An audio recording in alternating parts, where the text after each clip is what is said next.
সংযুক্ত আরব আমিরাতে বসবাসরত শিশু-কিশোরদের নিয়ে তেলাওয়াতে কুরআন প্রতিযোগিতার উদ্বোধনী অনুষ্ঠান সম্পন্ন হয়েছে। বৃহস্পতিবার রাতে বাংলাদেশ সমিতি শারজার হলরুমে এ আয়োজন সম্পন্ন হয়। বাংলাদেশ বিজনেস ফোরাম, ইউএই, আমিরাত সংবাদ, ইয়াকুব সনিক ফাউন্ডেশন এবং বাংলাদেশ স্পোর্টস ক্লাবের যৌথ আয়োজনে এবারের প্রতিযোগিতা অনুষ্ঠিত হচ্ছে। বাংলাদেশ বিজনেস ফোরামের সভাপতি কামাল হোসেন খান সুমনের সভাপতিত্বে আমিরাত সংবাদের সম্পাদক মোহাম্মদ ইসমাইল ও প্রতিযোগিতা আয়োজক কমিটির সহসভাপতি জাহাঙ্গীর আলম রূপুর সঞ্চালনায় প্রতিযোগিতার বিচারক হাফেজ মুজিবুর রহমান মঞ্জুর তেলাওয়াতের মাধ্যমে অনুষ্ঠান শুরু হয়। এতে প্রধান অতিথি হিসেবে উপস্থিত ছিলেন সিনিয়র কমিউনিটি নেতা ও রাজনৈতিক ব্যক্তিত্ব জাকির হোসেন।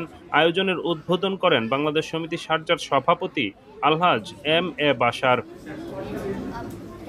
অনুষ্ঠানে বিশেষ অতিথি হিসেবে উপস্থিত ছিলেন প্রবীণ কমিউনিটি নেতা প্রকৌশলী সালাহ উদ্দিন আহমেদ, বাংলাদেশ সমিতি শারজার সহসভাপতি বিশিষ্ট ব্যবসায়ী শাহাদাত হুসাইন, সাবেক কনসুলেট কর্মকর্তা ও কমিউনিটি নেতা মীর কামাল, বাংলাদেশ সমিতি শারজার সাধারণ সম্পাদক প্রকৌশলী কারিমুল হক। অনুষ্ঠানে আরও উপস্থিত ছিলেন কমিউনিটি নেতা সিরাজুল ইসলাম নওয়াব, বিশিষ্ট ব্যবসায়ী মাজহারুল ইসলাম মাহবুব সিআইপি, আবু ইউসুফ রানা, প্রকৌশলী আব্দুল মান্নান, বিশিষ্ট ব্যবসায়ী আবুল কালাম, কাজী ইসমাইল আলম, কবি উবাইদুল হক, মোহাম্মদ আলী মাহমুদ, কামরুল ইসলাম, শাকিল মাহমুদ সহ অন্যান্য কমিউনিটি নেতৃবৃন্দ।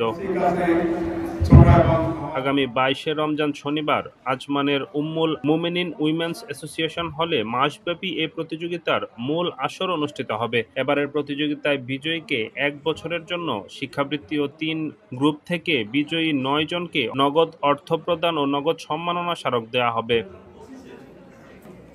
ডেস্ক রিপোর্ট, আমিরাত সংবাদ।